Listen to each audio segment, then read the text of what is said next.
ஒரு ஊரில் குப்பன், சுப்பன் என்று இரண்டு நண்பர்கள் இருந்தார்கள். குப்பன் கொஞ்சம் முட்டாள், சுப்பன் கொஞ்சம் புத்திசாலி. ஒருநாள் குப்பன் சுப்பனிடம், "சுப்பா, எனக்கு ஒரு சந்தேகம்" என்றான். சுப்பன், "என்ன குப்பா?" என்று கேட்டான்.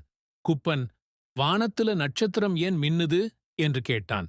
சுப்பன், "அதுவா? அது ரொம்ப சிம்பிள். வானத்துல கரண்ட் கம்மியா இருக்கும்போது பல்ப் எப்படி மங்குமா, அது மாதிரிதான் நட்சத்திரமும்" என்றான். குப்பன், "ஓ, அப்படியா? எனக்கு இது தெரியாம போச்சே" என்று ஆச்சரியப்பட்டான். அடுத்த நாள் குப்பன் ஒரு பெரிய குழப்பத்துடன் சுப்பனிடம் வந்தான்.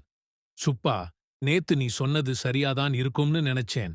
ஆனா இன்னைக்கு வானத்துல ஒரே வெளிச்சமா இருக்கு. நட்சத்திரம் ஏன் மங்காம மின்னுது?" என்று கேட்டான். சுப்பன், "அடே, இன்னைக்கு பகல்டா.